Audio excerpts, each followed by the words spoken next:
there? Can you guys hear me? Yeah? Okay, good. Hi guys. Welcome to What Would Hannah Do? My name is Hannah Aleene, and this is going to be the little tester video on my main channel for my little podcast I want to start called What Would Hannah Do? I'm going to be giving advice and all that, so if you want to subscribe to that podcast, the link will be in the description. But for now, this is just the little tester, see how we like it. I really wanted to just like get on FaceTime here with you guys and just yap and answer some advice. I'm filming on my iPhone right now because obviously like FaceTime call, hello. So I have my stuff written down on my notebook and we're just gonna yap. So, oh my God. So much is going on in my life right now. I am moving soon. So like, I don't know how the dynamic on my channel is gonna be for a while. I still really want to do this podcast, obviously, and I love my channel so much. I love my YouTube channel. I just love YouTube so much, and I'm so grateful for all of you little guys just watching me. I feel very like a zoo in a cage, girl. Animal at a zoo in a cage. Just kidding. I'm open and free for all to see. That was so fucking cringe. But some topics. Oh wow, I've never seen that man before. Somebody below me, my neighbor below me, I just saw a man walk out of there and I've never seen him before. Who are you? Anyway, let's open up the topics. So I asked on Instagram and on community notes like what y'all want me to talk about and get advice from. And I got a couple things, but one of them I couldn't, I got a few things, but a few of them I couldn't really like talk about because I had no idea what to say. So I didn't get to yours, I do apologize, but I don't know. So I have a few of them here. I think we're gonna cover a few things. So obviously me being a mentally ill baddie, the first question somebody asked that I want to cover is like, how do you cope? How do I personally cope with like my mental illness and my mentally ill tragedy? Just kidding. It's not a tragedy, honestly. Mental health has always been like an important thing in my life. Like I've always dealt with mental health issues. Like I was diagnosed with autism and ADHD when I was 4. A lot of the time it was like Asperger's, but like now we don't do that. It's out of the DSM. Asperger's, Hans Asperger's was like Nazi, so we don't do goodbye. We don't autism spectrum disorder is what we fuck with now. And that is me, diagnosed with that in ADHD when I was 4. Then I was diagnosed with anxiety. Then I was diagnosed with borderline, then bipolar. Like they're just giving me all these diagnoses. And now I have PTSD and I think that's it.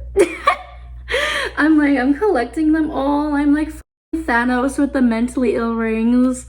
Like, damn, can I catch a break? Come on, let me up. I can never get up. But honestly, surprisingly, I'm managing it pretty well. My borderline is kind of hard to deal with because I remember I got diagnosed with it and then I forgot. And I'm like, why am I so f***ing crazy with relationships? And then I looked back on my records and I was like, oh, that's why honey clocked it. But it's okay. But I'm like, do I have borderline or bipolar? Because I know bipolar is like, you can change, like not change, but you can like, you know, I don't know, take care of the side effects or symptoms with medication, and I'm on medication for it, and it helps the like manic side and the depressive side and like all that. But then there's the borderline side, who's like so like a little haywire with relationships. So I don't know, maybe I'm just meant to be single. But let's get back to the question. How do I personally cope with mental illness? I have some notes here, so we're gonna go through with that. So personally, what I like to do, how I like to take care of my mental health, is I like to get started and I like to get everything diagnosed, have a psychiatrist, have a therapist, all that. But this is, like I said, this is how I personally take care of it. I needed to figure out what I wanted to prioritize with like my mental health, you know? So I personally was like, okay, I wanted to prioritize like me staying as stable as possible and not going to psych wards, because I literally, I don't know, I would go to psych ward sometimes I couldn't know, and I don't know, I just get so overwhelmed and then I end up there and I'm like, oh, wake up the next day, like literally all I need is a nap, and then I wake up, I'm like, oh, I'm in the psych ward. And you know, that's one thing I do need to prioritize is sleep. But another thing I do prioritize is taking my meds, because I know I'm bipolar, and I know like my meds help with the symptoms of it and it helps, you know, tame it a bit. And I've always been like, okay, I need my meds to survive. Like if I'm not on my meds, I'm like even more cuckoo bananas than I am without them. So I don't know. My meds are very important to me, so I take the meds. So that's something I prioritize.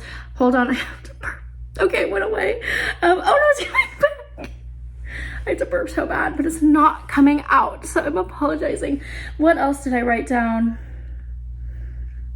Okay, so basically all I wrote down was prioritize taking my meds and seeing a therapist, even though I do hate having to take my meds. Like I know I'm gonna have to take them for the rest of my life, and that is something like you literally have to be like, if you're not used to taking meds and then you have to hear like you're diagnosed with bipolar and they recommend you to take meds for the rest of your life, that's like a daunting thing to hear at first.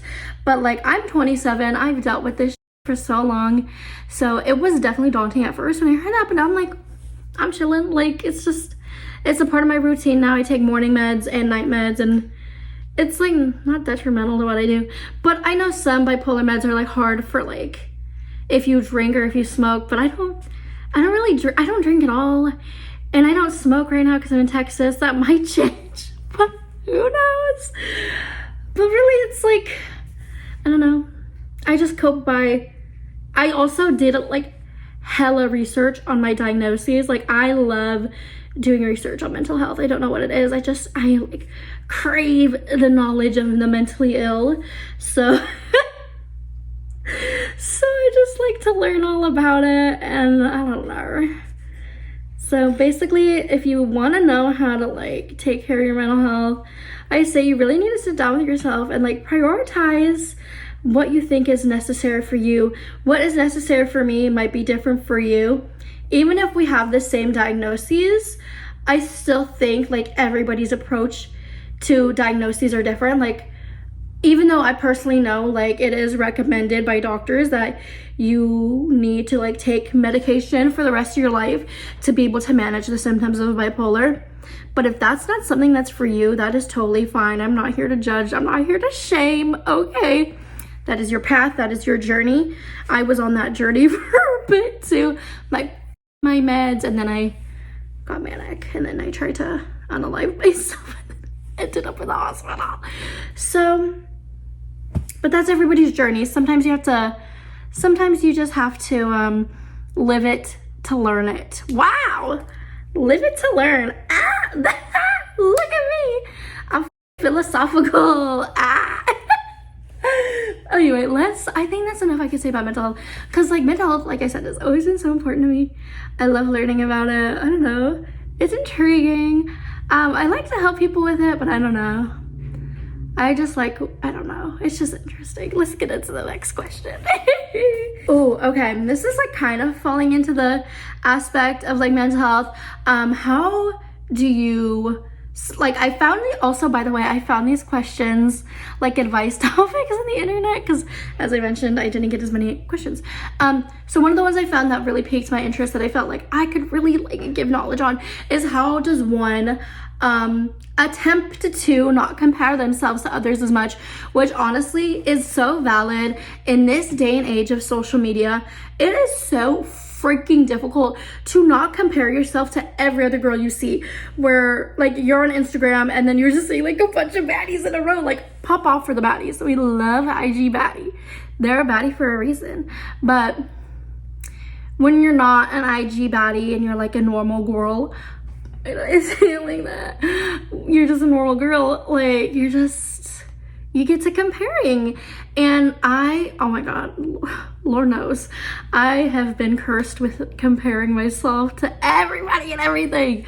It is such a hard thing to get over, and I totally get that. Like, for me personally, I see it as like a form of jealousy. Oh my God, a plane.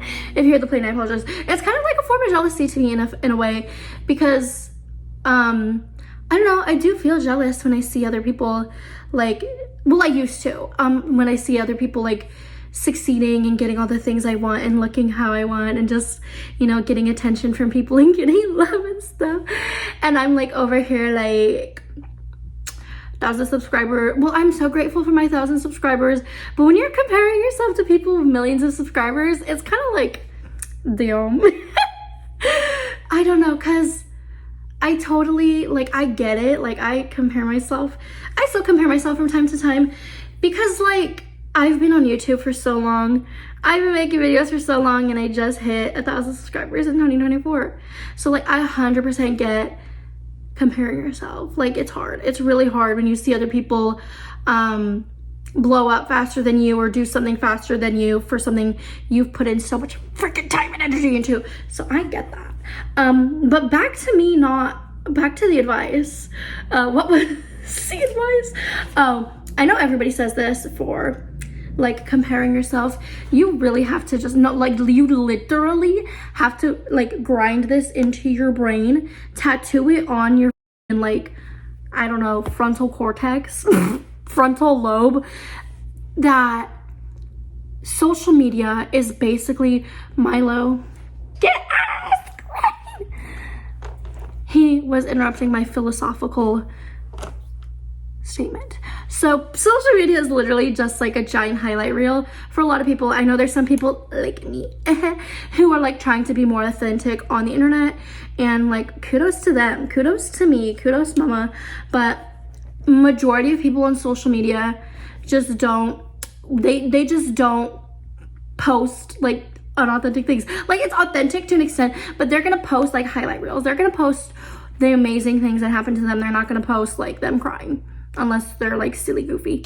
And Milo, get out of the camera. Oh my god. Anyway, so they're not gonna really post like them having a bad time, them being upset, their emotions. This is like the way for them to like brag and show off the good parts. Cause like, I don't know, like authenticity is great. I love authenticity.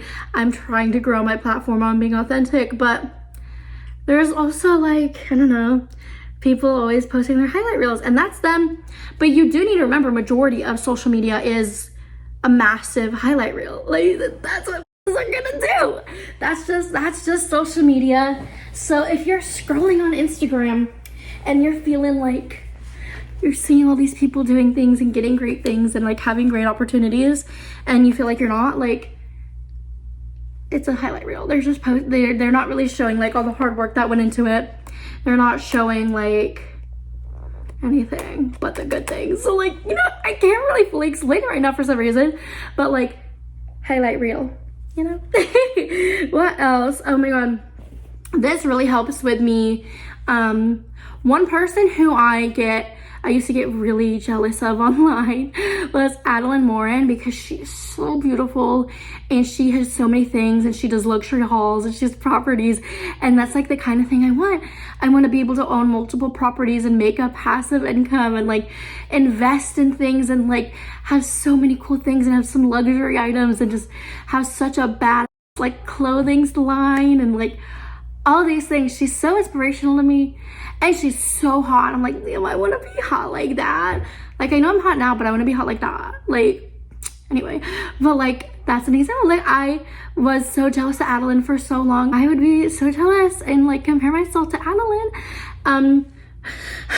But now I'm realizing like I have to use like that comparing, that the jealousy that I have, and I have to use it for good. Like, I have to use that jealousy and channel it into like hard work, you know, like for all the things like you want to be an influencer or like a content creator like me. Hello. You have to put in the work. You have to show up and put in the work. Use that jealousy and put it into something like hard work. Is that what I said? Turn it into inspiration. That's the word. Like, use it to inspire yourself to do better. Use it to like, yeah, inspire yourself to do better. Like, to like eat better, work out more, like make money. Like, you could use that jealousy and turn it into such a more motivating and more beautiful emotion than something like jealousy. And I think I totally understand like how jealousy works. Obviously, I'm a very jealous girl. And like, you guys have heard me mention before, in like relationships, I get very jealous, but I don't really, that I can't comment on. I can't comment on that. But when it comes to like social media and comparing your body and like your work and your goals and your skills to other people, like, you gotta know, like, you're working towards it. You gotta believe in yourself. Another thing I saw that I liked, you have to celebrate your small wins.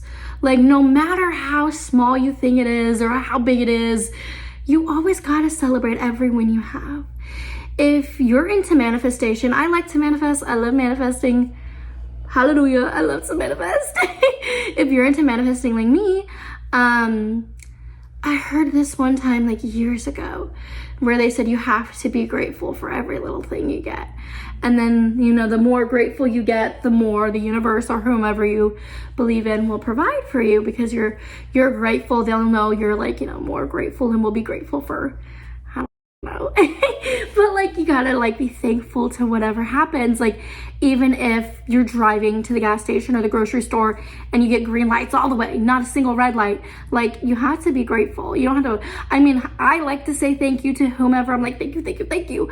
But just be grateful. Like, that's all I'm trying to say. Like, that's what a part of manifesting is, if you do manifest. But if you don't manifest, it's still important to be like grateful and celebrate your small wins, because even what seems so small to you could be so massive to somebody else, you know? Like, I don't know, you never, like, maybe other people are comparing their lives to your life, because maybe your life, even if you don't see it, could be as good as, like, you know, and like good for another person. So I don't know, just always celebrate your small wins, and just always, I don't know what I was saying. Okay, let's get into the next one. I don't know how long this episode, well, this is just the tester episode, so I don't know how long this tester episode will be, but we shall see. I think for the podcast, I want to have it to be like maybe 30 minutes to an hour if I can, but we shall see. So the last one, I'm only doing 3 today, but the last one is, where is that? Am I blind? So the next one, or the last one, I guess, is about like self-care that like actually works. And I wanted to give you guys some ways that like practicing self-care can be, I guess. So self-care is literally, like, it can be such a scary word sometimes. Like, literally, people are like, I don't know how to do self-care. I can't do this, this, and this. Like, people, like, just, I don't know, I think they intensify self-care more than it actually needs to be intensified. It's really, like, to the core of it, self-care is literally just like being kind to yourself, you know, like treating yourself good and being nice to yourself. I don't know, like, a lot of things can be self-care. Like, it doesn't even need to be like buying skincare, doing the skincare and doing a face mask, which that is a fun form of self-care for me. I love doing that, but that's because I'm a shopper and I love to shop. But there's so many other ways to do self-care. You could journal, you could talk to your therapist, you could vent to a friend. Like, you know, expressing your emotions instead of bottling it all up is so important. So, you know, releasing all that emotion, you know, letting it out, speaking to a friend is a form of self-care, because you're, you know, harm prevention. I mean, I guess. Coloring, taking time to just, you know, relax and focus on that one moment of, you know, the coloring the spaces instead of focusing on the anxieties and stress of life. And then there's like doing your makeup, like whatever you have, like even the face masks and the skincare, like doing your makeup or your skincare. Like, oh my god, I love to do my makeup. Right now I'm not doing my makeup because I don't have lashes. But like, I love doing my makeup. Makeup is one of my favorite forms of self-care.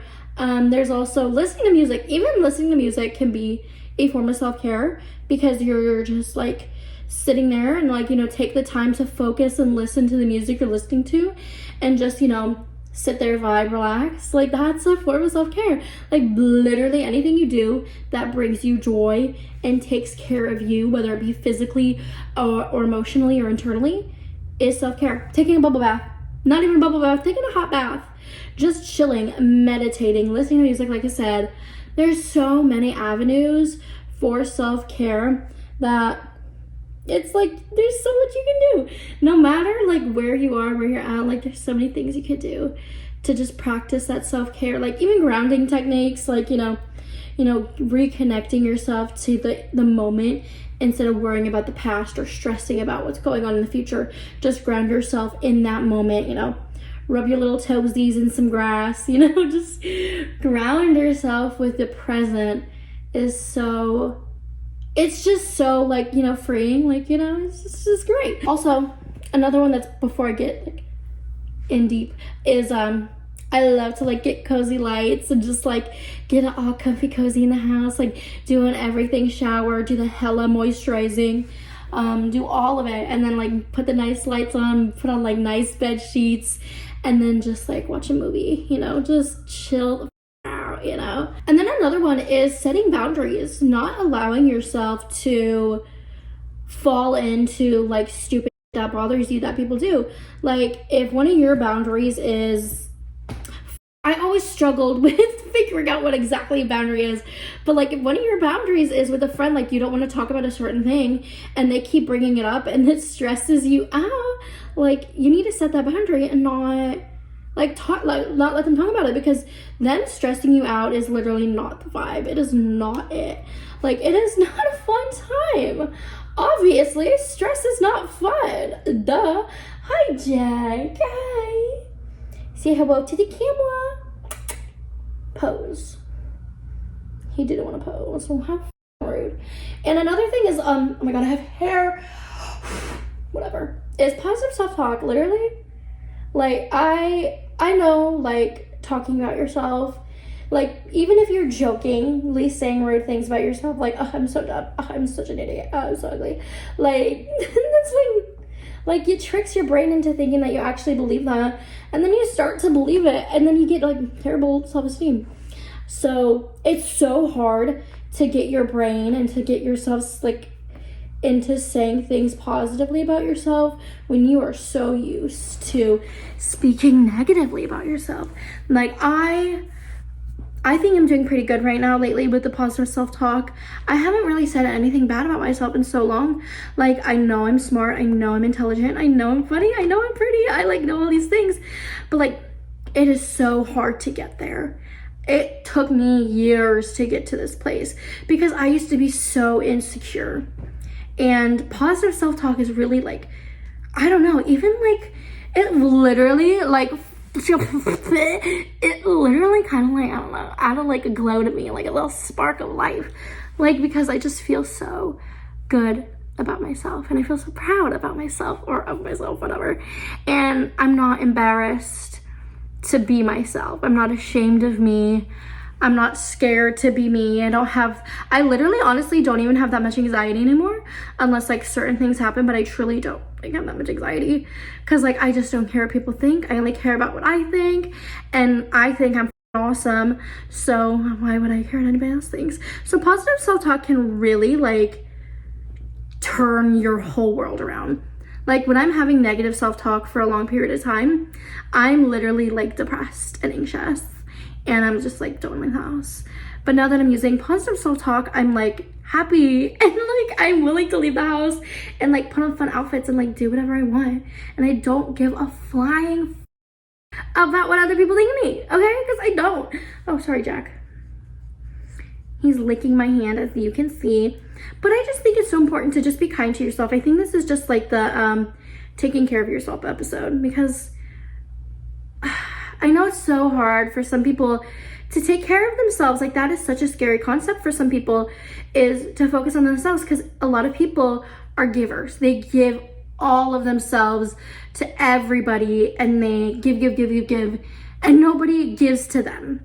And that is just such a painful thing. Life is all about give and take. Relationships are all about give and take.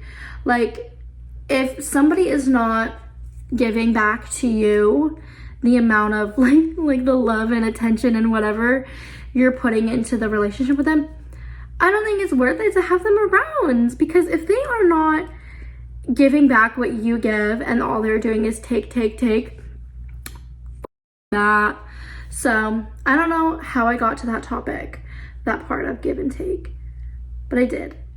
And we need to be nicer to ourselves is all I'm saying. We just need to be nice to ourselves, and we need to be nice to others, and we need world peace. Anyway. I'm literally the who's like, I wish and I pray for world peace. Like, that's me. I'm Miss Pageant Miss Queen. That's me. What the so I don't know, that's the pod. That's the first app. That's the teaser app, folks. I don't know, did you guys enjoy it? Let me know. If you have more advice you want asked to ask, I don't know, message me on Instagram, because I know I don't want y'all to like leave all your juicy tea like in the comments. I don't know, I feel like that would be like an invasion of privacy.